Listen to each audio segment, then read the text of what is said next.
Live coverage of an African safari and may include animal kills and carcasses. Viewer discretion is advised. Welcome to a safari with a view, and starting off our journey with a giraffe. What a magic way to begin. This is Safari Live. Ready.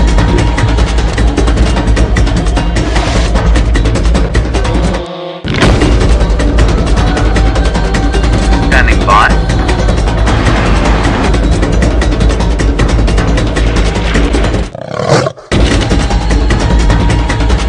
5, 4, 3, 2, 1. You are live, you are live.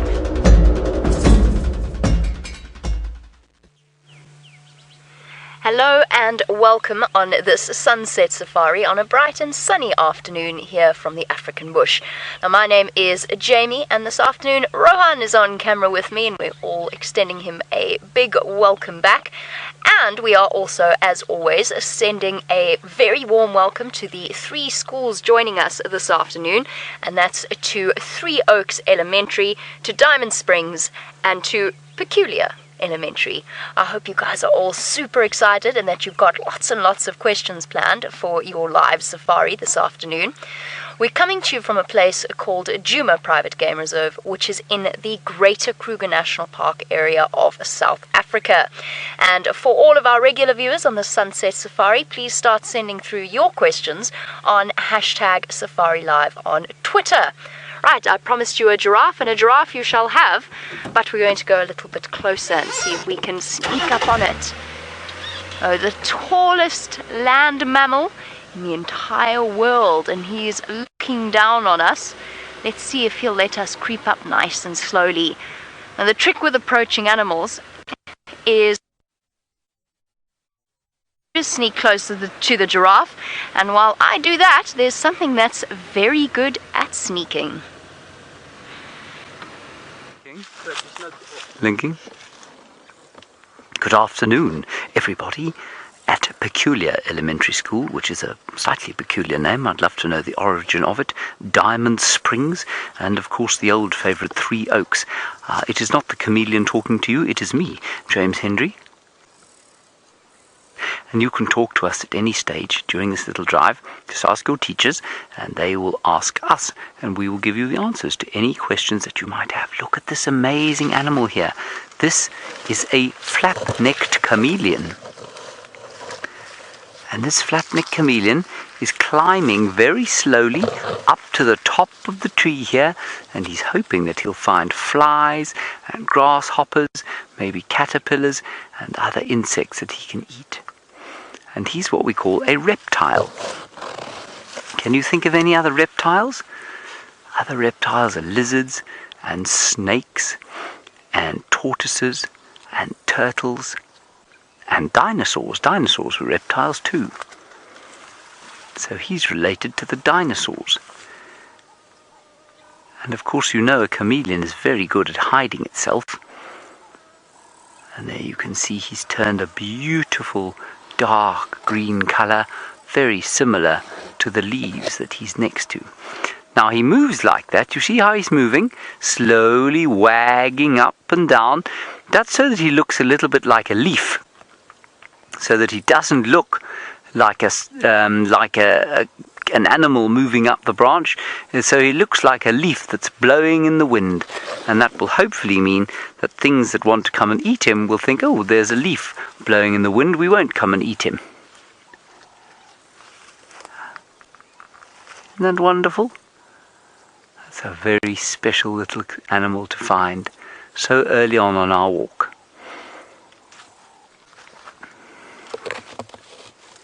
Now, lots of the local people out here believe that a chameleon is very bad luck. And so when they see a chameleon, they don't really want to have it around the house. They can often be very scared, and it's what we call I'm trying to think of the simple word here. Something that brings bad luck. They believe that it brings bad luck. Not everybody, but some of the local people out here don't want to see a chameleon, and they don't want to touch them. They think they will hurt you that they will be hurt if they touch a chameleon. And a chameleon really doesn't hurt anyone. They're totally harmless. Wonderful, beautiful creatures.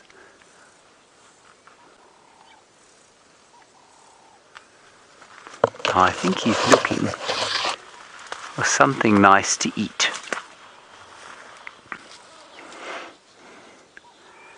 Alrighty, we're going to head across to my friend Taylor now and find out where she's going. I think she's going just down towards the south there, maybe in search of some cats.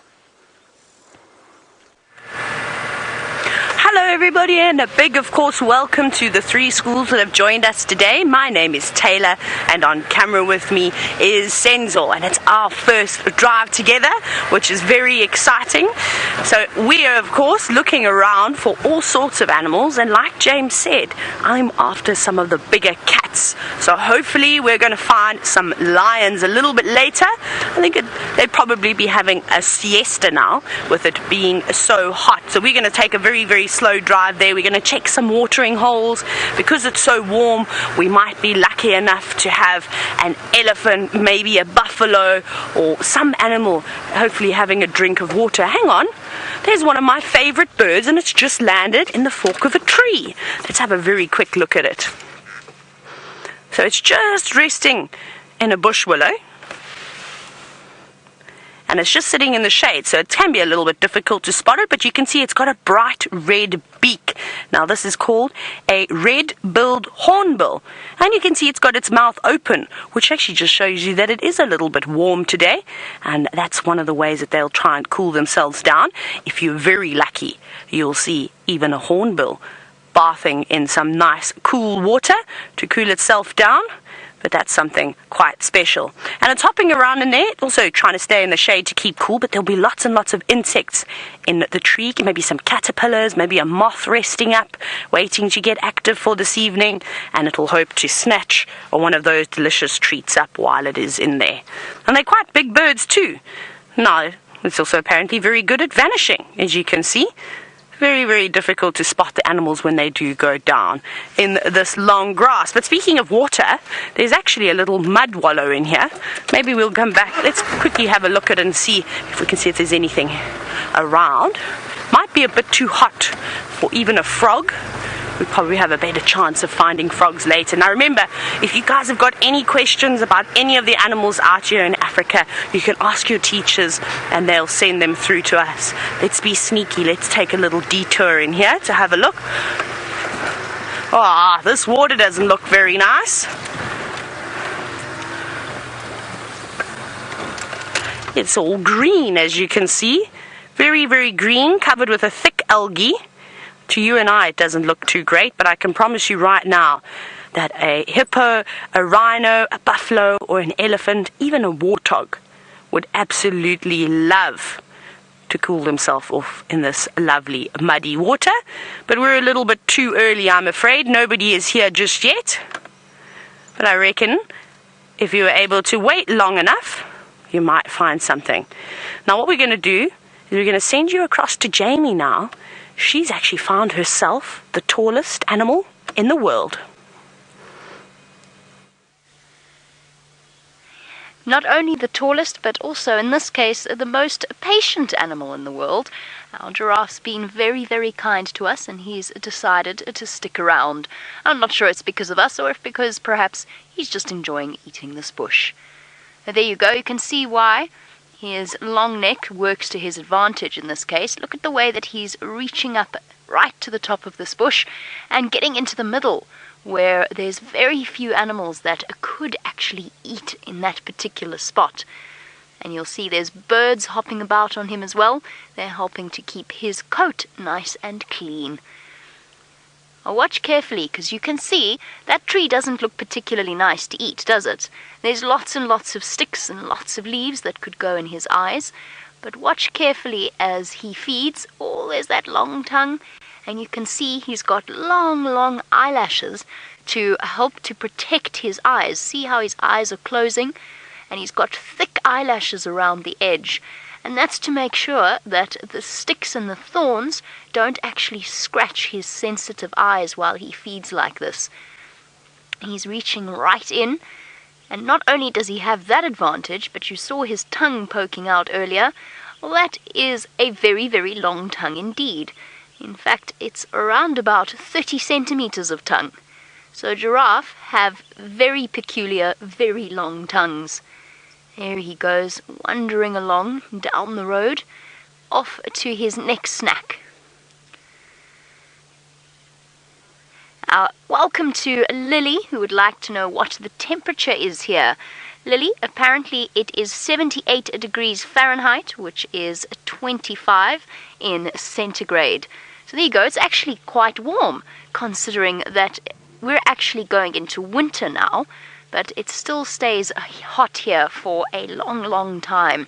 So it very seldom gets too cold in the way that I imagine it might get wherever you're from, Lily. But thank you, Lily, for sending through that question. You can see the giraffe is actually enjoying the late afternoon heat. He's not looking for any shade.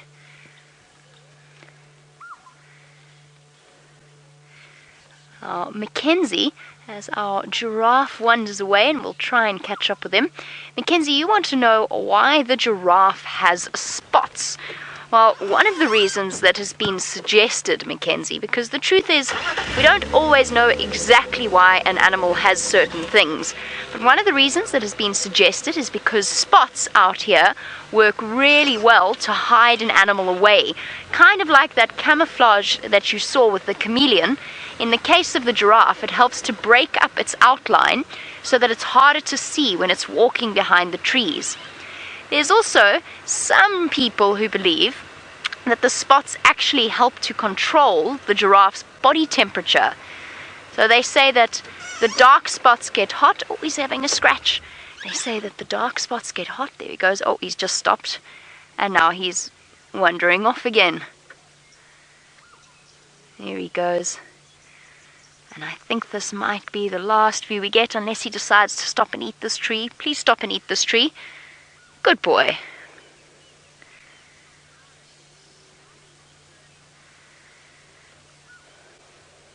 Ele and Sonare, you want to know why are those birds on his back? Well, the answer to that is they're a very, very helpful type of bird called an oxpecker.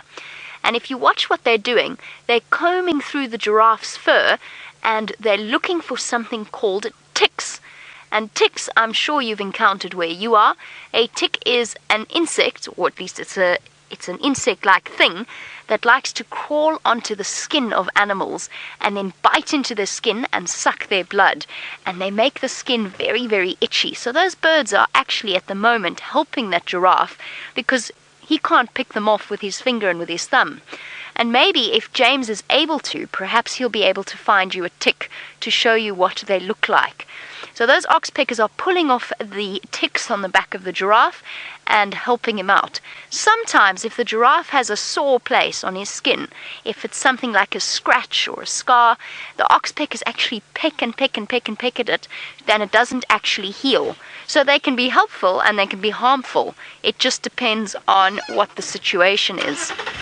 There goes our giraffe, wandering off. Shall we see if we can catch up with him? I'm not sure we're going to be able to, but hopefully we can.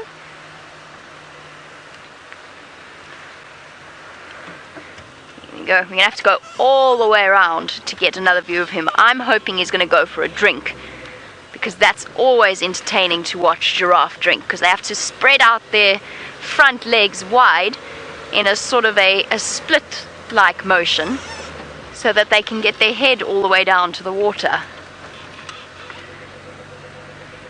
Here we go.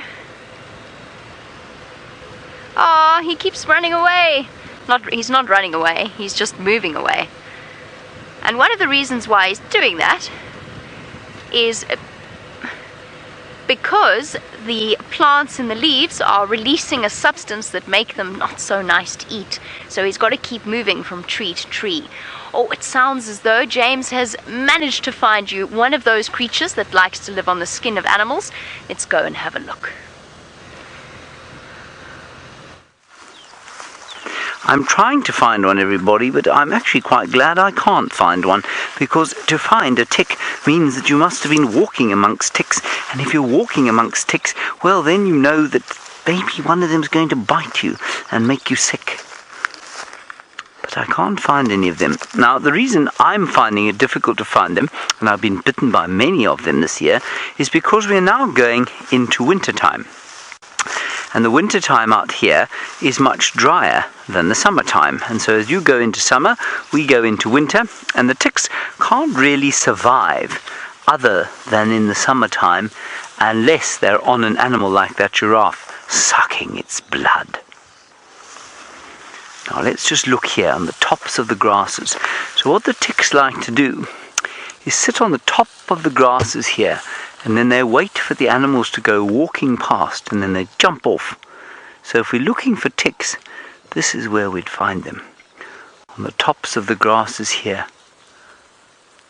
But I don't see any. But you know, if you sit amongst the tops of the grasses like this, you will always find something nice and interesting. Here, for example, is a very special grass called, whoops-a-daisies, that's not what it's called. It's called the sword-tooth lovegrass, or Eragrostis superba. And it's called sword-tooth because it looks like it's got a saw there. You know what a saw is? Something that's used to cut wood. And it's called a lovegrass because the seed inside here looks in the shape of a heart. Now, you can't see it from here. You'd have to look at it underneath a microscope. But this is exactly the kind of grass that a tick would sit on top of. I can hear a bird alarm calling. It's going... And it's around here that we had some leopard tracks this morning. So we're going to try and find those leopards, try and find the tracks that they left, and see if we can't find them. Now that's how we find animals out here. We often have to follow the tracks of the animal. Ooh! Is that a tick? No, it's not. Now the tracks, of course, are the footprints that the animals leave when they're moving along. So when we find the footprints, then we follow them one by one by one. And we aren't doing that. In front of us, we've got a very special friend called Herbert. And Herbert is over there. He is looking for the tracks as we speak. He's a brilliant tracker. All right, Jamie has managed to catch up with her tall friend now. And so she'd like to tell you a little bit more about him. I would love to tell you a bit more about him. And James is right, our tall friend is still here. But being quite tall, our tall friend has moved quite far, and he's just walked past the water's edge. And yes, that's good boy. I'm hoping he's going to go and have a quick drink. But I think he's just checking all around. Nope, he didn't like that tree very much. On to the next one, I guess. It doesn't seem as though he's thirsty this afternoon. Let's catch up with him. Hold on 1 second. I don't want him to disappear because I know that this vegetation over here is very, very thick. So hold on a moment.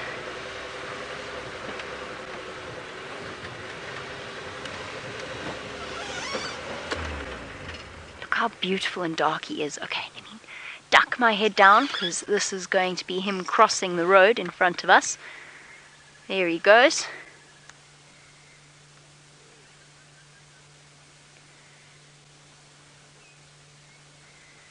There we go. Utterly gorgeous against that blue sky. Now, Tucker, sorry, you want to know what the giraffe's scientific name is. It's a Giraffe camelopardus. And it's actually quite a funny name when you think about it, because it's as though, and it was actually, this is where it comes from, it's as though this is an animal that's like a mixture between a camel and a leopard. And imagine if you were naming animals in Latin, it's got spots like a leopard, and it's kind of got a big shoulder hump, a little bit like a camel. Isn't that interesting? It sounds as though that Taylor has found you something that in the past gave the giraffe its name.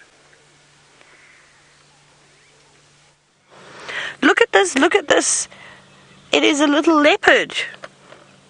sitting behind a log. Now, unfortunately, this leopard is not on our traverse. I must let you know. It is just off of our boundary, and I've been seeing... Excuse me.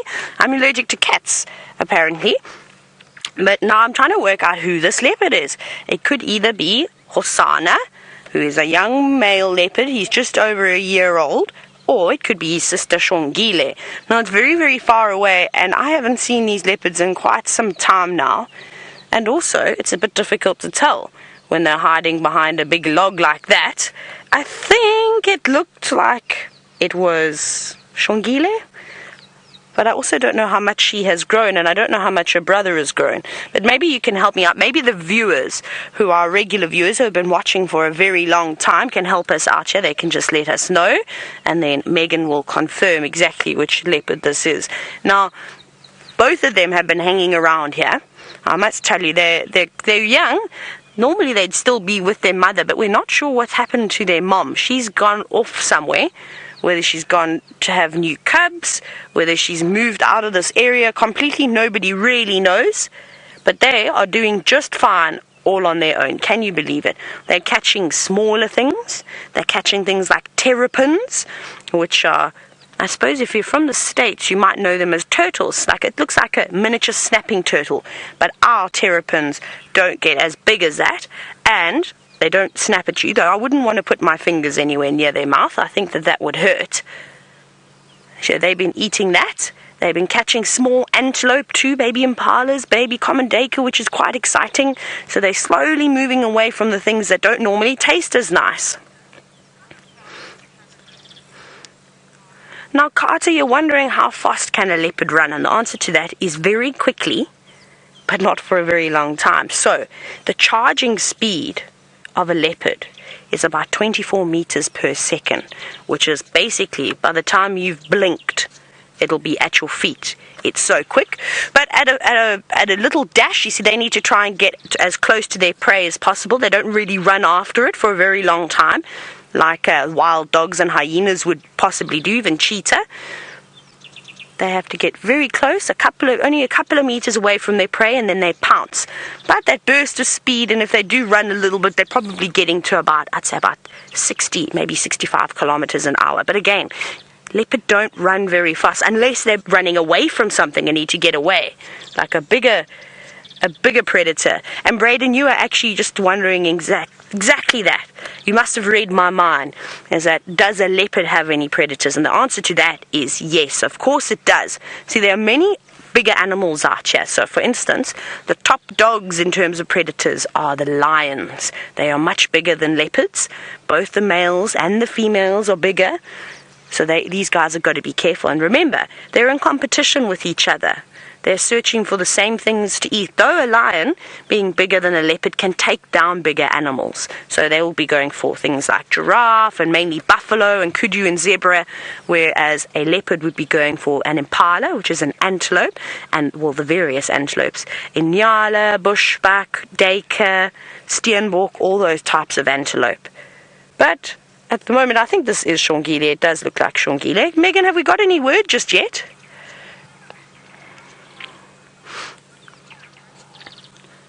Megan, have we got any word yet of the confirmation if this is Xongile or not? Yeah, okay, so the ladies in final control also think it's Xongile, but I'm just double checking because I'm not 100% sure exactly. Like I said, I've been away, I've been on holiday. I went to Australia, and I wasn't sure, but she's definitely grown up a little bit. She's not as small and as dainty as what she was a couple of weeks ago, about 3 weeks ago. But she's in the crucial part of her growing at the moment. And that's why it's important that she keeps eating, even if it is just small little meals like a squirrel or a terrapin or a scrub hare. That's fine, as long as she keeps catching them consistently, because she needs to grow now.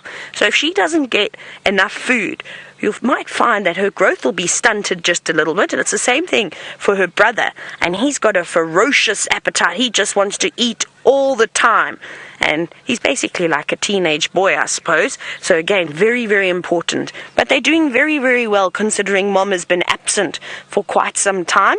We were all a bit worried about them. But I can tell you, hunting is natural to these animals. They're sort of shown a little bit by mom how to sort of do it, but the rest of it just comes naturally, and they are so good at hunting. But she's very camouflaged down there, don't you think? Now, Ryan, you're wondering, at what age does a leopard leave its mother? Well, in a case like this, where mom has left these cubs, it can be as young as just over a year old, which is pretty young. But normally, it's at about 2.5 years old. But it depends on the leopard too, the mom. Sometimes it can be different. Sometimes she can chase them away earlier, or like Karula actually used to hang on to the boys for a little bit longer, sort of longer than most female leopards will. But it just depends again. It's like us as people. They all have different personalities. Some are more tolerant. Others don't have as much patience and will tell their little ones to move off and go and do their own thing. But it also depends. If mom has had new cubs, maybe a little bit earlier than she would have liked, then the older cubs are going to have to move off and find their own home. So it's a tough life now for both of them, Hosana and Xongile, and they have to sort of settle down. Because they're so young, they're not quite big enough to defend their own territories. So when I say a territory, that's an area that they will mark and defend, that they will say, this is my home, I live here, I walk these roads, and no one else, no other leopards must come and walk here. That's basically what they're saying when they have a territory. But because they're so small, there's lots of other adult leopards around that they need to be very careful of, because if they get into a fight, they're most certainly not going to win because they are so young. They don't have the experience and they don't have the power that a fully grown leopard has. But this is really cool, and we're going to have to call it in on the radio in just a moment. But I haven't heard any other safari vehicles out on safari just yet. I think everybody is still at the lodges enjoying some high tea, and I think that's really what Xongile would like to enjoy, is some high tea, and maybe something a bit tastier than a terrapin. I think a squirrel would be good. Now, Lyric, you're wondering, what is that leopard hiding behind? So, that is a fallen log, a fallen tree. It was a tree once. I can only imagine that the elephants would have pushed that tree over. You can see there? Maybe they were trying to stretch up and break some branches, or perhaps it was a dead tree, and the roots were sort of getting weaker and weaker. Maybe an elephant had to rub up against it, because there's lots of water around here, and elephants love to scratch themselves on trees after they've had a mud bath. So that also could have been the case. But for Xongile, it makes the perfect sort of climbing material that she can jump on and walk around on, or she can crouch behind it and hide away. And I think what she's hoping at the moment is, with all that long grass and the cover of that log, is that some thirsty antelope come down and drink at these little pans, or even an unsuspecting bird comes along, and where she can then sneak around in the long grass and get as close as she can to her prey and then try and catch it. But unfortunately, they're not the best hunters. Most of the predators aren't the best hunters, especially if you have to stalk and try and hide away from your prey instead of running after it and chasing it. That's a little bit better option. If I was going to hunt things, I think I'd have to run after them for a while. Now, Cameron, you're wondering, how sharp are leopards' teeth? Pretty sharp.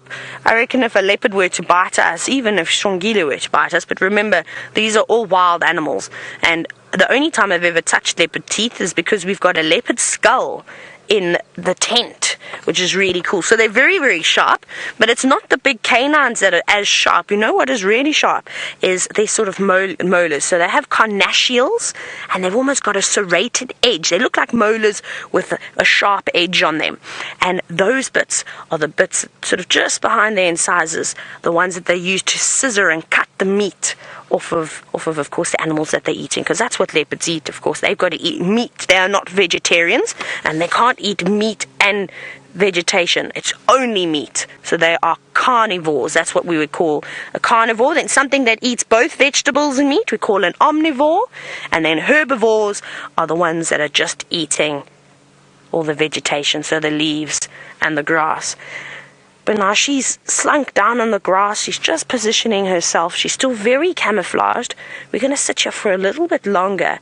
But Jamie is on a roll this afternoon. She found the giraffe. Now she's got something that absolutely loves water. He loves water so much that he's just disappeared underneath the surface of the water. There is a certain inevitability. Oh, there he is. It's our very special friend, the hippo that lives at Twin Dams. There he is. Oh, he's a little bit shy. He's just making sure to tell me that I mustn't stay here too long and I mustn't come into the water with him. And that's why he's showing me his massive teeth. There we go. See, look at that. Isn't that incredible? And what he's telling me, and I'm reading his language, is that I mustn't come up to the surface of the water. I mustn't get too close to him, because otherwise he'd feel very, very upset. Now, hippos feel safe in water. As long as you don't bother them when they're in the water itself, they aren't too stressed about us, which means we can sit and safely watch them, because a hippo is absolutely huge. Remember, a hippo weighs, in some cases, up to nearly 2 tons in weight. They're very big animals and they're very, very strong. We've got to be careful in the way that we approach them. Hey, buddy. Here you go. Now, he's not swimming. He's standing on the bottom of this waterhole. And every now and again he lifts up his head and he takes a breath. And basically why he's here is to hide away from the hot, hot sun. And to feel safe as well. Oh, there he goes under the water. So he's going to run along the bottom for a bit and then pop back up again. And he can only hold his breath for about 5 minutes or so. Hello, there he is. But most of the time, when they're in the water, a hippo is big splash. A hippo is content to just lie with its head sticking above the surface of the water. And you can see that's what they're designed to do. Look at where his nostrils are. Right at the top of his nose and his eyes and his ears. Now, Caroline, you want to know, well, why do hippos like water so much? Caroline, it's because their skin is very, very sensitive. So a hippo only comes out at night when the sun has disappeared over the horizon and it's nice and cool. Their skin is so sensitive to sunlight that they get really nasty sunburn if they're out in the sun for too long. And even though they can actually produce their own sunblock, and that sounds very silly, but their skin actually creates a substance that works really well to protect its skin. It doesn't work for too long and their skin gets dried out and cracked and sore if they're out in the sun for too long.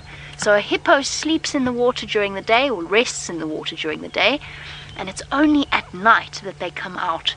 And unlike that leopard with Taylor, they come out and they only eat grass. That is all that a hippopotamus will eat. So even though you saw those sharp teeth earlier, those are just to protect him. Now, I'm not far away from Taylor at all. In fact, I'm pretty close to her. So let's jump across a couple of 100 meters and see what her leopard's up to. Our leopard is running, And I think Jamie should come and join me in the sighting, because in case we have to move, she's gone behind the tree. She's seen something. What did she catch? What did she get? Maybe there was a squirrel. There she is. I think she's towards... If we go down a bit, there she is. What did she get? Now, it could have been a squirrel. It could have been a bird. It could have been a number of different things, but she saw it and she went into hunting mode straight away. She put her body flat on the ground and she started running straight into that thicket. I think she's got something. She see her tail's twitching slightly and she hasn't immediately come out. Maybe she did catch something. Now, I'm a little bit nervous to move to try and reposition because I don't want us to lose signal. We're in a very, very bad signal spot. There she jumped up again. You can just see her tail swishing from side to side. And as you can see, leopards are very, very good at climbing trees. They are the best climbers out of the cats in Africa. There she goes. She's going up. Oh, was that the squirrel? There it goes. Run, squirrel, run. That's what she was chasing. Did you see that? That is the luckiest squirrel in the world, I tell you. That is so lucky to make an escape from a leopard. My goodness, I bet that squirrel's heart is beating really quickly. Now, she's probably going to come out of that tree because there won't be anything left in there. But that was so cool to see a leopard in action. And as I was saying earlier, we were talking about leopards and hunting. Leopards are not very good hunters like the rest of the cats. So this is sometimes what we see. We actually see it quite often, is animals, the big predators, trying to catch things, but they often are not good enough, and it takes them a couple of goes before they perfect it. And even though she missed here, she would have learnt a valuable lesson, and she will remember that next time and make sure she doesn't make the same mistake again. Now, Monica, you're wondering how high can a leopard jump? Well, Monica, I've seen a leopard from the bottom of a tree jump at least 3 meters up the tree without even touching any of the tree. There she is now. Wonder what maybe there's another squirrel in there that she's looking for, that she could be chasing. So they can jump very high, and they can also jump quite far as well. They can do massive leaps. But it just depends on the leopard too. Some leopards are better climbers or better jumpers than others. Like us as humans again, they have got talent. Some might be better hunters. Now their mother is the most amazing, absolutely amazing huntress. I don't know if she's caught something. I can hear a noise. Oh, I can think it's one of the birds trying to give an alarm. Can you hear that? That brah, brah. Three Oaks Elementary, I believe that all of you that are watching are all clapping and sort of saying bravo to the squirrel. I also say bravo to the squirrel because I think that's an amazing talent to get away from a leopard. How cool was that to see? And did you see how fast that squirrel could run as well? Now, it's actually quite dangerous for squirrels to come out in the open like that, but of course this was definitely needed. Let's have a little listen. There's a squirrel actually alarm calling. It's going to call again. It's going to go.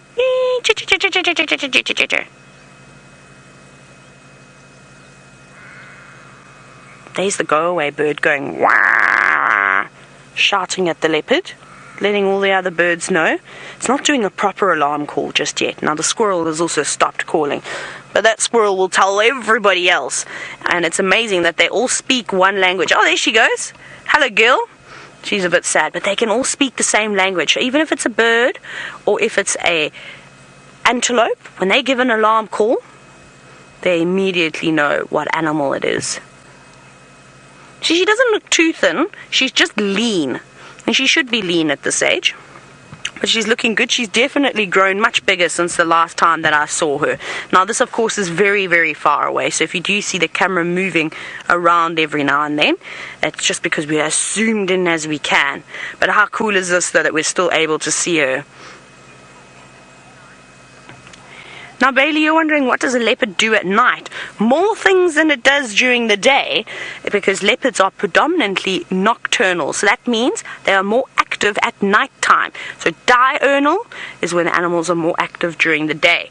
But a young leopard like this can't really afford to be sleeping too many hours during the day, because she was probably a little bit hungry. So she will try and hunt whenever there is an opportunity, but there will be many rests throughout the day. And as she starts to get a bit older, she'll sleep a lot more during the day. But at night, they've got better eyesight than most of the animals that they're hunting. So they've got a better opportunity of being more successful at catching some prey. Now, she wouldn't be going after squirrels at night, because the squirrels go and live in little holes inside the trees. So it makes it a bit difficult for her to catch something like that. So she'll move on to some scrub hares, which I suppose, if you know what a rabbit is, they look fairly similar, or smaller antelope.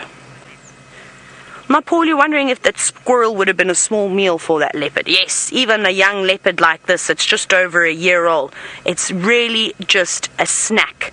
So it wouldn't do her too much, but like I said, every bit counts. Because they're not very good hunters, they can go a couple of days without eating. Not because they don't want to eat, just because they haven't been able to catch anything. See, now she's just resting up a little bit, giving herself a groom. And she might even have a siesta in the shade until she spots something else. Now, Ariana, speaking about what things that leopards like to eat, you're wondering what large animals do they like to hunt. So a fully grown leopard can take down, if it's a big male leopard, he can take down a baby zebra or a baby wildebeest, but typically they won't catch any antelope bigger than, I would say, an Xongile, which is, I don't have a picture to show you, but maybe we'll find some Xongile if we go and look along the riverbeds. We'll probably get some. So you can find them around there. So not massive, not like a lion that can take down a giraffe or a buffalo, an African buffalo. Those are much bigger. Leopards would not be able to take down something of that size, but they're very powerful. Remember what a leopard does when it catches its food. It doesn't just eat it on the ground. They can, of course they can, but most of the time, to try and hide it away from other predators so it doesn't get stolen, they'll take it up in their mouths and they will jump with it and put it in the fork of a tree. Now imagine, sometimes the things that they're catching can almost weigh the same amount as them, if not a little bit more. That's quite amazing to be that strong, to jump from the base of a tree, climb up a very tall tree with something in their mouth that weighs almost as much as they do. I think that is very impressive. There are no other animals out here in Africa that can do that. Just the leopards. That's why they are specialists. And that's the amazing thing about nature, is that each predator has got its own, I suppose, little incredible thing that they can do that no one else can do. Lions, of course, can climb trees, so can cheetah, but they're not doing it for the same reasons as a leopard. And they can go up pretty well, but coming down is a different story. You always tend to see the mishaps happening when a lion goes down a tree or a cheetah comes down a tree. Now, John, you're wondering, how do leopards climb so well? I think that was the question. It's because they've got very, very powerful shoulders. They've got very sharp claws, which they'll actually use and to hook into the bark and pull themselves up once they've done a big leap. And very powerful hindquarters. But I think most of their strength is in their shoulders. So if you compare them to somebody that was at the gym, it would be the guys that are doing the weightlifting. Big shoulders, big muscles on their biceps. But they're incredible. But it's so difficult, of course, to keep having a view of her because she keeps disappearing behind the vegetation. But she's been wonderful so far. But I'm not going to move just yet because I fear that we're going to lose signal. Oh, there she goes. She's gone back towards the log. I think that's her safe place. That's her starting point. And she was just slinking around there. See if we can spot her. They're very sneaky leopards. They sneak right past you. I can't even see her anymore. I have to just double check with my eyes. I think she went down. Maybe she sat down in the long grass. I didn't see her come out. Now, Mia, you're wondering how much food does a leopard eat each night? Well, Mia, it depends. If she can catch something every night, she'll actually sort of gorge herself. So it was a bit difficult to see there, but often the big cats have got a lot of loose skin underneath their stomachs when they don't have full bellies, and that's so that their stomachs can't stretch when they gorge themselves. So they eat like pigs. They eat as much as they can for as long as they can, then they have a little rest, maybe a sleep, and then they keep eating more if it's a big enough animal that they've caught. I'm just going to turn the radio down. So I have called the sighting, and so there's lots of excited guides coming through here. Hopefully they'll get to see her too. But I think ideally they need to eat about 5 kilograms, maybe not even that much, maybe 2.5 kilograms of meat every single day for a leopard. That would be pretty good. That would be a very fat leopard too, a happy one. But unfortunately the reality is that they don't always catch things every single day. I would say that especially at this age, not quite, we haven't quite got fine-tuned hunting skills just yet. She could probably eat every second day, maybe every third day. But she'll be fine. She's a good girl. I think she's actually just sat behind that log in that long grass now, because she just sort of slunk in and I didn't see her turn out anywhere else. We would have spotted her tail. But she's somewhere around there. And she'll be up and down for most of the afternoon. It's nice and cool today, like I was saying earlier. So she's not going to be using too much energy.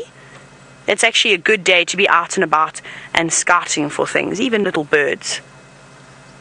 This is really wonderful. Right, but our little leopard has disappeared, but it's been absolutely wonderful to have you all join us this afternoon, and I hope that all of you enjoyed the show. We got to see lots of different things: giraffe, hippos, a chameleon, and a leopard out in the day. I've got the sun in my eye, let me do that. But it's been really wonderful, and we hope to see you all again soon. Remember, do all your homework so you can keep watching Safari Live. We're going to send you across now to Tristan.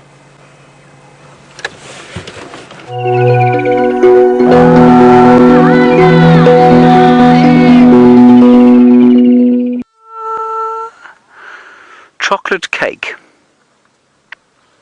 That's all I can think about right now. For some reason, I'm not sure why. Chocolate cake would be delicious. It has nothing to do with our drive.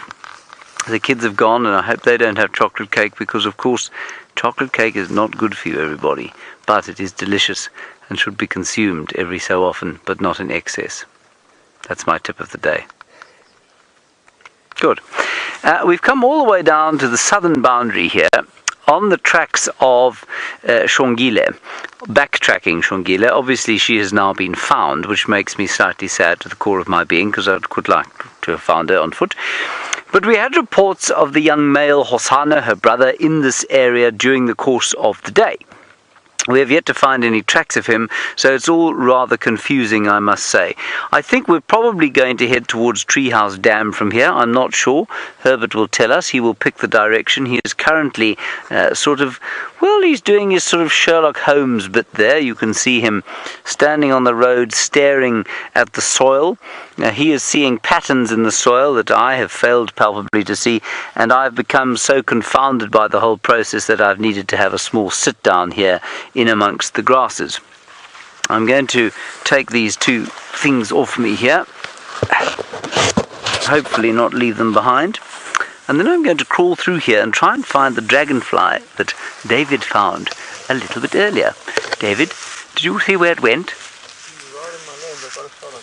You've got him. I've also got that wops. But I'll go for the dragonfly. Where is he? You've lost him now. Okay. Anyway, let's go through here and do what I like to call the leopard walk. The leopard walk is an excellent thing to do because A, you will find little things in amongst the grass, and B, because it gives you an impression of what it must be like to be the height of... There's a little grasshopper. Never mind, it's gone. Walking through grass like this must be tremendously difficult, because how on earth are you supposed to see what you might want to kill? You can't, I mean, they can see probably about that high, so about as high as David is showing you now, and then they must drop their heads again to walk. Then they come across a little moth like this. And whether they appreciate it for the magnificent beauty it holds as much as we do, well, I'm not sure. But you can also see how they get ticks all over their faces, all over their bellies, all over their backs. Because, of course, their whole bodies are rubbing through the grass. He's just down here. He fell off. He's probably been drinking, David. It is Friday afternoon. He's got on the sauce a little early on. He's a magnificent creature, and I'm not sure if you can see from there, but he's the kind of fellow we'd like to look under the microscope at. He's got purple and gold on his abdomen, and then pale yellow and black on his wings. You can see him clearly. Can you see him? Yep. Of course, very nice to be on foot again with David, my old buddy, old pal from the tent, constantly shouting at me, telling me where to be. Feels like, being directed by Steven Spielberg in his heyday. Although I'm not sure how much camera operating that fellow did. So that's on the plant that keeps on giving. That is the Waltheria indica. And I must say, I just love being at this level to the ground. It is just so fantastic. Let's go and see what else we can find at this level, David. I think that Herbert is still searching. Oh, David! I have found the rainbow shield bug. Have you ever seen a rainbow shield bug, David? I don't believe that you and I have seen one together. Now, this fellow under the microscope would be quite something. Here he is. Behold. Can you see him? You will be so amazed at the colours. I shall turn him to your lens. How is that? Isn't he beautiful? They've suddenly come out in the last few weeks. The rainbow shield bug in great profusion. Just astonishing array of colours. And he's very good, of course, at staying out of view, or trying to stay out of view. Now, why would he be this colour? I mean, again, it's a little bit like the lilac-breasted roller. Why are the male and female the same colour? What could possibly be the advantage of looking like this when you're a plant eater? I think he's a plant eater. Maybe he isn't. Maybe he eats aphids or something like that, and the colours attract them. I'm not sure. But I would like very much to see him and his colours under the microscope, because I think that the pigment in the chitin of his exoskeleton would probably look quite spectacular. Yes. Right, David, let's continue. I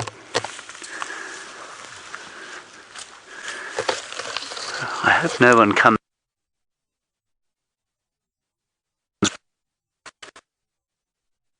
You're saying that I need to be bitten by all the insects. I don't think it's the insects that I'm worried about. Far more, it's the thorns in my knees. I'm going to sit a little bit longer here with my friends, the rainbow shield bug, and while I do that, Jamie, we've just seen, she too is hopefully hot on the trail of Hosana.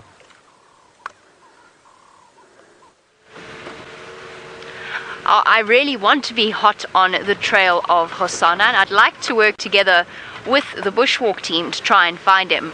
So what I've done, because the best team to actually find tracks would be the bushwalk team, just in terms of, well, their proximity to the ground, first of all. So what I'm doing is I'm just doing a quick loop a little bit further removed from where we think Hosana might have come in, just to check some of his other favorite places, and then I'm going to work my way back to Treehouse Dam from the opposite side to where James will, and hopefully we get lucky with those tracks. Herbie and I, there seems to be a bit of confusion because of course I wasn't out on the sunrise safari. Herbie seems to think it was Tingana that walked in at Shabam Road, but I know that Tristan only found the tracks that he was speaking about later on in the morning's drive, so perhaps Hosana crossed in after Herbie had been there. I'm just doing a quick check around the outside areas just to see if there's any sign of him, because I have not. Let me see if this is true. No, I haven't. I have not seen Hosana since I got back from leave. It feels like a really very long time. I've seen Xongile a few times. We were about to find Xongile. We got distracted by the giraffe. We were so close. Not that I begrudge Taylor that at all. I think it sounds like a wonderful sighting. But I have seen Xongile a few times. And after her successful Duiker kill and her successful scrub hare kill, I'm much more confident in her. I'm much happier about her. I think she's going to improve in leaps and bounds. As for Hosana, apparently he's been doing absolutely fine, but I still haven't seen him to comfort myself in that knowledge. So that's who I'm looking for at the moment.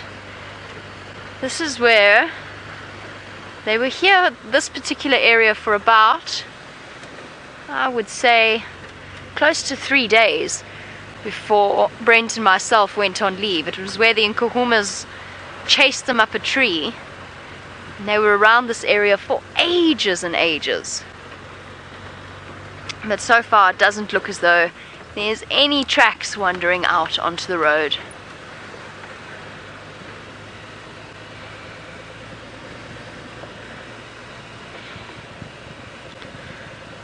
Oh, Michael, we know that Hosana and Xongile have met up with each other on the odd occasion, and you want to know when will they stop meeting up with each other and become solitary leopards. Not sure. I honestly am not sure about that. I have to confess, I expected them, when they found each other, I expected them to actually stay with each other. I didn't expect them to separate once again. I know that when they've been together, when they've been left by Karula, they've wandered off their separate ways. But I thought they'd stay in close proximity to each other, because we've seen how Hosana and Xongile have called for each other in the past. So I don't know. This is an interesting situation, and of course we may never know. when exactly that moment comes when they separate. And until Hosana disperses, because Xongile is probably going to stay in this area when she is big enough to establish a territory, when she's big enough and strong enough, because Hosana is also going to stick around here until he disperses, I wouldn't be surprised if they continue meeting up and perhaps even playing together and then moving on their separate ways right up until the point that Hosana is big enough and old enough to move off on his own. And I would say he's still got another just under a year to go before he starts thinking about doing that. But you never know. Tingana, because their mother isn't with them, Tingana might decide to boot him out earlier. Though the answer to that is, I actually can't answer that. I'm not 100% sure exactly what will happen and exactly when it will be that they will separate. It would be interesting to know though, would it not? That's half the fun though of watching these live safaris, is you will get to watch that play out. We might not, because we'll be in Kenya, but we'll know about it. We'll see what's going on. Sorry, I thought there was a wood hippo in that tree, but there isn't.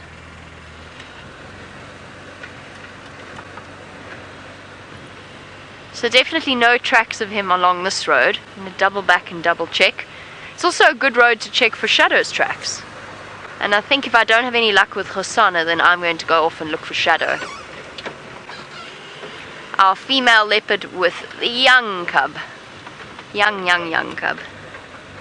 Because I still haven't met her cub yet either. And I would love to before I leave.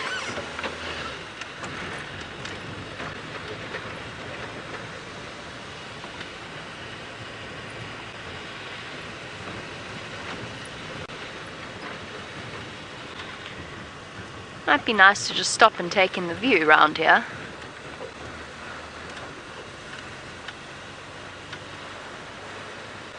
Since there's not much here, it's all very quiet, I think let's stop and take in the view around us for a second, since this is one of the better viewpoints on Djuma.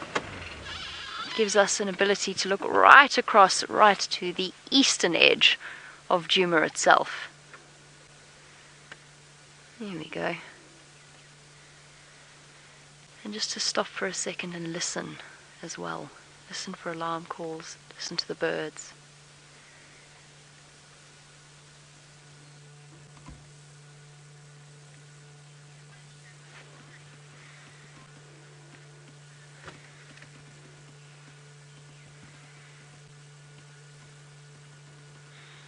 I was just taking an opportunity to look and listen.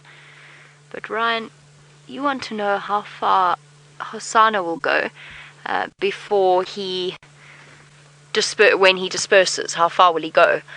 Potentially really far. Some male leopards, like Quarantine, don't disperse all that far from their natal range. Sorry, somebody didn't hear what was said on the radio, and instead of saying please repeat or something, they went, huh? I had to laugh. I'm going to turn that down, otherwise those distractions are going to happen. There are recorded cases of male leopards dispersing hundreds and hundreds of kilometers before they find themselves a suitable either vacuum or an area where they feel as though they can compete with the dominant male to establish themselves. So it could be hundreds of kilometers, it could be less than that. Shivambalana hasn't been seen in ages. That's one of Karula's sons. He was originally spent a lot of time on Cheetah Plains, but I don't quite know if he's maybe just moved east into a slightly more, for him, appropriate territory. We just don't know. So it just is very circumstantial. It could be 100 kilometers, it could be 20. As long as it takes him outside of his natal range, because his father will make sure of that. And it might be that he could disappear and then come back, in the same way that Xongile did. I don't know where Xongile is going to establish his territory, but he certainly moved around a huge amount, and occasionally came back here to basically visit his natal range, and probably to see whether there was any chance of settling down here. And Debbie, you wanted to know about Xongile's marking and when she's going to be old enough to hold a territory or to mark a territory. I'd give her another 6 months. I think she might start, but let's see. It's usually around about 18 months they become independent. 2 years they'll start to mark a territory, but it'll depend on what's around her. So I'm really, again, it will be unpredictable, and I think you'll find that those sort of behaviors manifest themselves in different ways depending on the circumstances. Are we speaking about little Xongile? But I know that James has been looking for some of the smaller things. I thought she was going to say that I was little like Xongile. I'm not, I'm enormous.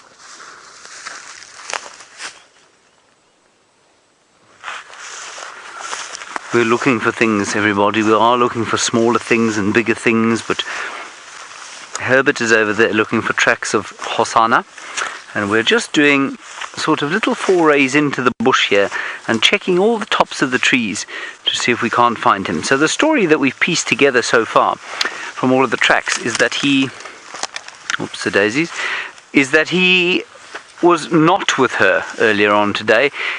She's crossed into the reserve and gone down to where you've seen her this afternoon on her own sometime during the middle of the day. He was through here sometime last night, and we've just picked up his tracks and they're running. They're very clearly running.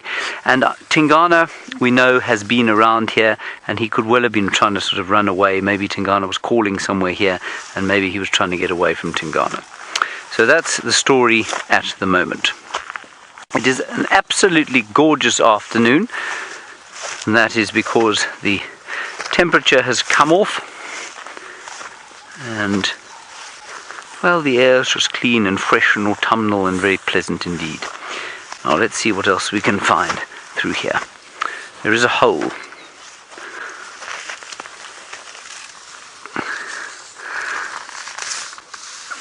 Now, Alicia, while we try and investigate this hole, you want to know how many species of insects exist in this area. Alicia, that is not a question that is possible to answer, because a lot of the insects that occur in this area will not actually have been named before. But if you think that there are 250 bird species that occur here, I think you could probably at least multiply that by 4 to get around the number of insects that there are. So I would say at least 1,000 species of insects probably, most of which we don't know. And of course, there are probably half of that in terms of the spiders that we get here. Probably a smaller number of spider families than bird families, but certainly as many different species, or more species of spiders even. Now this is a hole, and it hasn't been dug, so it's a little bit of an investigation that we're going to be doing. Why is there a hole here? How is there a hole here? It looks a little bit like an elephant footprint to me, and just over here you can see probably what's caused it. So I think that you will find that there is a termite mound of odontotermes or harvester termites under the ground here. And as the water has seeped down the slope and underneath here, you'll probably find it's inundated the mound. And unlike the ones that exist on some of the roads here, where the cars drive over them all the time and they don't crush down, this thing has collapsed. And I think it's under the weight of an elephant's investigation. An elephant actually may have been digging here for some kind of root or something to eat. But it's because of the termite mound here that it has come undone. And there are the termites. Oh, hang on a sec. Hello, Megan. You want to know what termite mounds are made of? I'm just going to try and find your termite first. There are a lot of them here. They're just very, very tiny. I'll try and find you one. Megan, termite mounds are normally made of... It depends on, of course, the wealth of the termite, really. Termite mounds can be built of stone and brick. Sometimes they're built of stucco, and other times termites have to live in caravans. You know how it is. Now, I'm obviously talking nonsense. Termite mounds are built of soil and saliva and dung, and the combination is incredibly hard. It's about as hard as concrete in many respects, and so that's what it's made of: dung, saliva and dirt. Now, I really did find a whole heap of termites here, but they've all disappeared under the ground into their mound. They're minute. These ones are only about 1 millimeter long. They'll be extremely sensitive to the sun, And because of their sensitivity to the sun, they will not be able to operate in the daytime, or they can operate on cloudy days or underneath the soil. But they seem to have all disappeared back into their mound. So that's just a little bit of mystery discovery here. A small hole in the ground. Excellent. Good. Okay, we're going to catch up with Herbert, who's just down there. I think I can hear Jamie Patterson driving around this block. So let's find out if she's found any further tracks of Hosana.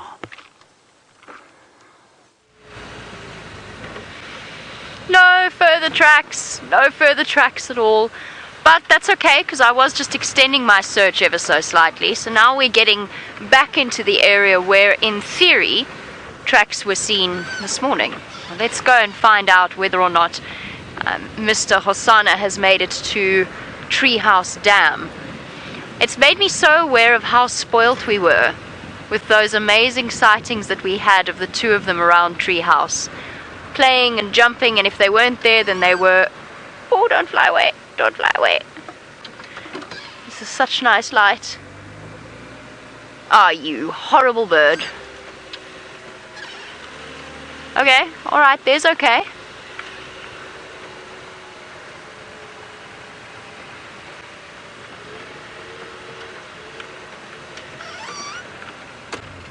Okay. Just because this light is so absolutely gorgeous, please don't fly away. There we go. A bird that I don't think I stop to appreciate nearly frequently enough. I've just become so accustomed to seeing them that I don't actually stop as often as I should, because just look at those colours. The lilac-breasted roller, and when the sun is at this sort of height, it really truly brings out the absolute best in them. You can see it bobbing its tail up and down, just to help it balance it on a thin branch. And those keen eyes casting about for any poor insect that will fall foul of that powerful bill. Look at that. A lilac-breasted roller with turquoise and royal blue, that green head, and of course the lilac on its... I don't know if I'd describe that as lilac, but let's go with it. Lilac on its chest. You almost wish that that shininess was all the way across the back of the bird as well, though. Just imagine how spectacular that would be.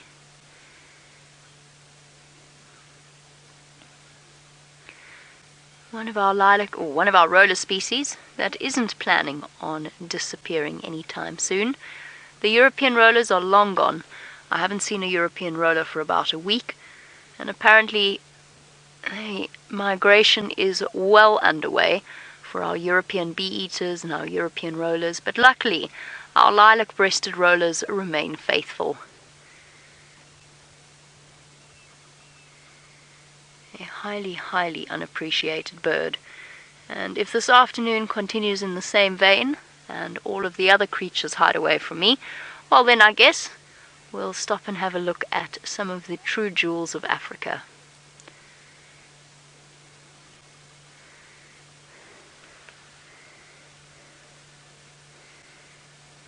Diana, you say this is almost as colourful as the rainbow shield bug that you saw with James.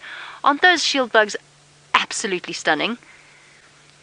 We really are lucky, and I'm glad that we can afford the time every now and again to appreciate the smaller things.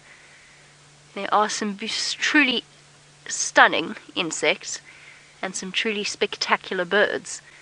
We're spoilt. And admittedly, as we go into the dry season, the variety becomes slightly less. Look at the way that head stays in the same place. Sorry, I've been mesmerized. I'm actually not even concentrating on what I'm saying, because I'm mesmerized by the movement of its head and its neck. And it's as though, as the wind blows and the branch moves it about, it does its utmost that only its body really moves, but the head actually stays basically in the same position. There, look, as it bobs down, the head stays pretty much constant. I guess that makes sense, otherwise we get motion sick and possibly throw up. I don't know. Do birds ever throw up? Can birds throw up? That's a genuine question. I've never thought about that before. Can a bird throw up? I was joking, but now I'm curious. And those of you with budgies or parrots or whatever else you happen to have, is it possible? Somehow I feel as though it isn't. Oh, bye. Lilac-breasted roller, tired of my absurd conversation about its gastric function. I assume that they can't, but I'm not sure. Well, I'm going to have to continue to puzzle out exactly whether or not birds can throw up, but let's see whether or not cheetahs manage to puzzle out the mystery of Taylor Plains.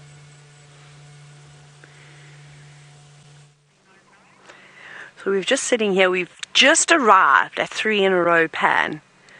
And in this beautiful golden light, well, he's not there just yet, but just in the distance, if you have a look, there is a big pig munching away, and that is a beautiful big boar, just looking by the size of his 2 pairs of warts that he's got, and of course lovely big tusks. And you can see that he's been enjoying the mud that comes with the pans around here.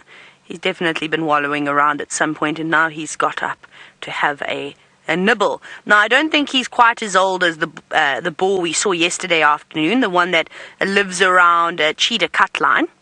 He looks slightly younger. Look at him. You see, he hasn't got any chips on his tusks. They look quite good. He doesn't look like he's got too much scarring, and well, also, another telltale sign is that he's, of course, still got the hair on the tip of his tail.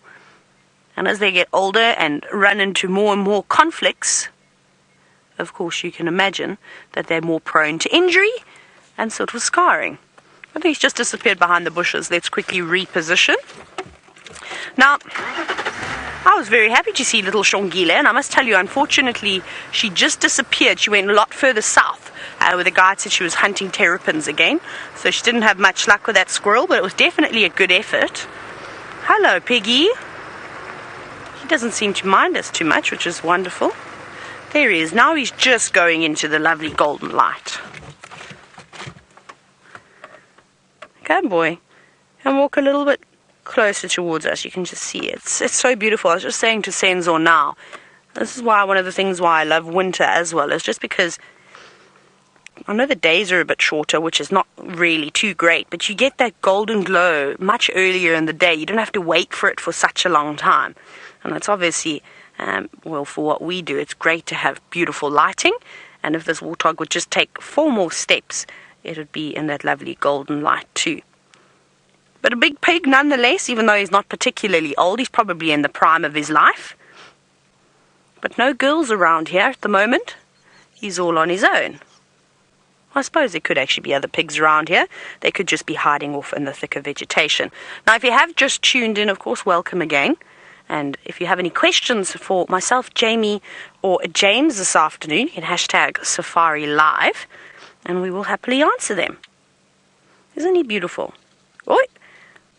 Not too sure. Something gave him a fright, whatever was in the bushes. It could have been something as small as a bird. See, unfortunately, warthogs don't have the greatest senses. Well, not as acute as perhaps an impala's senses are. So I often find that they get frights quite often. It normally leads to them sort of doing a quick sidestep, something along those lines. But off he goes. That was lovely. Thank you, Mr. Warthog. Don't worry. Oh, no, he's coming out. He's actually coming back here. Let me just reverse. I thought he'd gone further away. But today is our lucky day. There he is. Hello, boy. He's so relaxed. Even with the starting up of the vehicle, which can sometimes startle the smaller game, they tend to run away. We often see it with the impala. This fella doesn't mind at all. He's got his head down on the ground, eating all of that lovely grass. And it's good.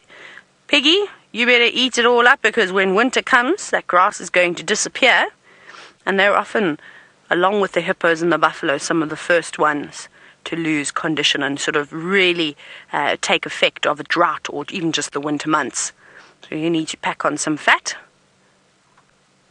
And hopefully, with all the nice rain that we've had, some of the younger piglets are going to make it, or hopefully more of them will make it to adulthood. Because as you know, they don't really have the greatest success rate, unfortunately. Lots of things out there in the big bad world that want to eat piglets. Where are you going, boy? Now, I wonder where his burrow is, because I'm sure he'll live around here. I don't think he'll go too far. It's a very good spot. I'm sure there's many warthogs that fight over this area. Permanent water, lovely green vegetation, and a number of termite mounds to go with it. Megan, you're very quiet today. Megan, of course, is the director that I'm talking to. Am I still live? Have I not been lost? Do I have communication with Final Control? Maybe? Yeah. Megan is still there. I was just double checking because sometimes, you know, everyone, we're always a bit chatty, you know us. We don't ever stop talking. And Megan was so quiet today. Very unusual. Are you okay, Megan? I hope you're okay. We'll have to get Tristan, who's got the afternoon off. Tristan, I please ask you to make everyone popcorn that is in Final Control, the directors, so they can sit and watch the entertainment unfold this afternoon. And then, well, if you're sitting at home, you can also go and make some popcorn too, if you like. Not yet. Oh, maybe. We promise we won't see anything exciting. We'll give you 3 minutes to go and make popcorn. Just teasing. Well, we're going to keep searching. I'm heading right down to the open plains now. Hopefully we're going to get lucky with maybe some cheetah or a leopard or even some buffalo or an elephant. But let's go across to Jamie, who's searching for anything with spots.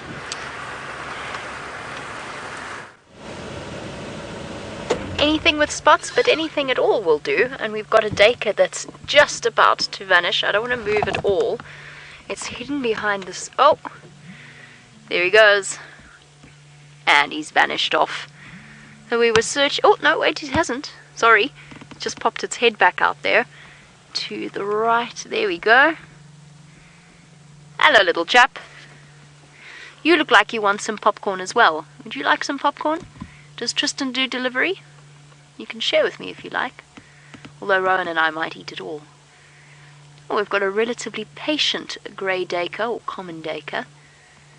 The name, of course, coming from their pattern of diving into the surrounding vegetation. So the Afrikaans word duiker. And it's a little male with his spear-like horns on the top of his head. I'm so excited to see Duiker in Kenya. It's one of the antelope I'm really looking forward to seeing. Little Duiks. When Scott and Nikki were here, Nikki was showing me a picture of a tiny little Duik. I'd show you a picture of what they look like, but they are not in my Mammals of Southern Africa book, which is most disappointing. You'll have to, those of you with Google at your fingertips, you'll have to share a picture of a Duik on hashtag Safari Live on Twitter, or any of your other questions that you'd like to share with us. So the search for Hosana continues, and I'm sure that Duiker is hoping that he doesn't run into him. Because we already know that Xongile has been managed to catch and kill a Duiker, and Hosana, her brother, would probably be just as good given his size. Right, there is a squirrel nest in that hole, and inside it is a little squirrel poking its head out. And I'm just going to stop here because I don't want it to get shy and disappear. So the dead branch over there, Rohan, that's just sticking up. You got it? Okay, cool. There's actually two little squirrels in this tree, but the one is just poking its head out so beautifully. Up a little. There we go. Up a little bit more. There. Almost in the middle of your screen. There we go. Hello, little squirrel. Come on. Out you come. Reminds me of our bush baby incident. We found a bush baby nest, and I shone my spotlight on it the one evening, and a bush baby stuck its head out. And I tried to repeat the sheer joy and surprise of that particular moment another evening later on, and was most taken aback to see a squirrel poking its head out of that hole. And there we go. Tiny little tree squirrel. The bane of my existence. They live in our ceiling, in the house that we live in, and their favorite game is to urinate on all of the light bulbs, or the light fixtures. And hence the exploding light bulbs every now and again when we turn them on. Creates an electric short, and the light bulb goes pop.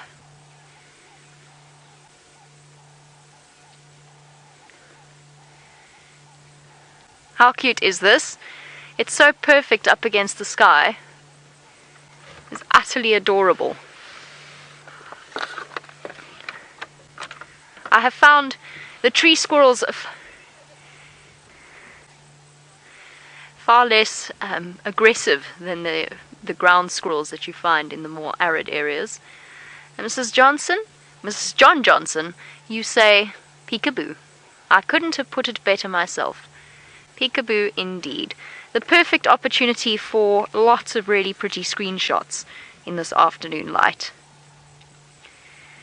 Be careful, little tree squirrel. You never know when Hosana might be lurking around. There are also, of course, such very useful eyes in the bush. And one animal that we often follow or listen to when they're alarm calling. Because they've got such sharp eyes, and of course they have got the ability, or not the ability, but they've got the height, an advantage of height.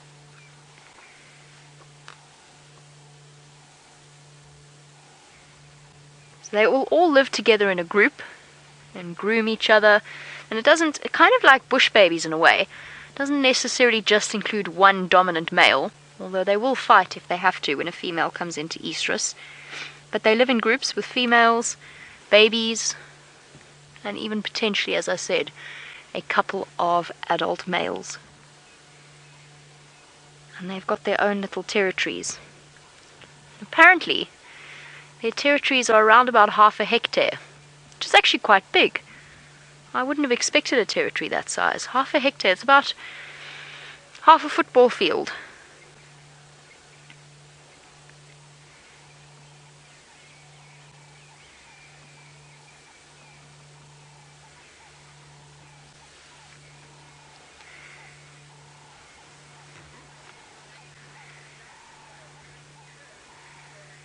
Lorena, you say that you love how this tree curves. It's the wonderful thing about marula trees.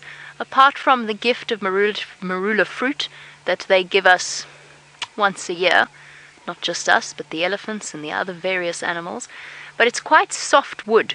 And in situations where one of the limbs has, either through the action of elephants or actually by being a sacrificial limb, which is basically where the tree will dump all of its toxins and everything like that, or if it can't actually meet its requirements, it will sacrifice one of its limbs in order to keep the rest of the tree alive. But marula wood is quite soft, which makes it very easy to dig into. So for wood borer beetles, and then for things like barbets or woodpeckers, they'll start creating hollows, which then can be utilized by creatures like the squirrel, or bush babies, or snakes, all sorts of things. I mentioned that this hole in this log was probably made by a bird. That Taylor has found one of the draw cards at the moment of cheetah plains, a flock of queleas. Oh my goodness, we were just talking about queleas this morning, actually after the sunrise safari. And here we go, we've arrived at, not the big plains, but it's one of the other plains on Cheetah Plains. And we've got a huge flock flying around in the grass. And it's the most amazing thing to see, especially in this gorgeous. We had the warthog. But can you hear it? Can you hear them?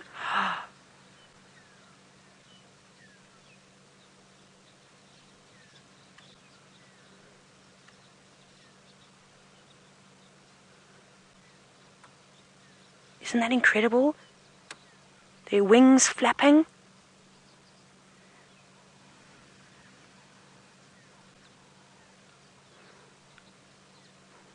Isn't that just mesmerizing? And especially when you put so many of them in the tree, you can really see the branches take a toll, how they all bend down. But incredible. Now, queleas, they must have I reckon that they could have the largest population of birds in the whole of Africa. I read somewhere that it's at about 1.5 billion queleas, red-billed queleas in the whole of Africa. I don't know how recent or updated that was, but that is a massive number of birds.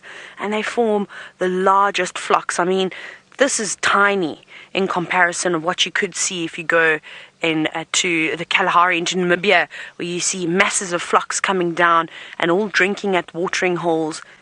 It's really, really quite beautiful. And you see here comes another lot.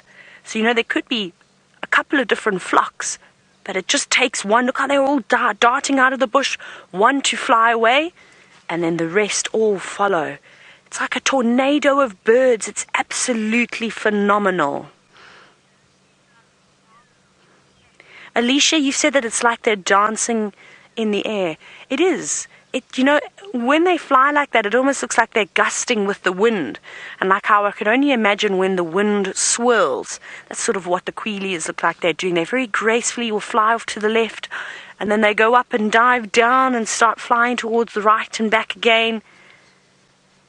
This has to be one of the most calming things that you can see out here in the bush. This is, of course, just my opinion. You can hear them all chirping. Listen to them chattering. You might have to turn your volume up quite a bit. It's quite far away.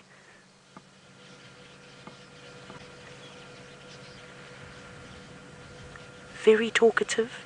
And then when they take off, absolute silence, but you just hear, of course, their wings. You just hear, of course, the flapping of the wings. I think, Bree, you said that this is 100th on your bird list. Congratulations, that's fantastic, and it's good to hear.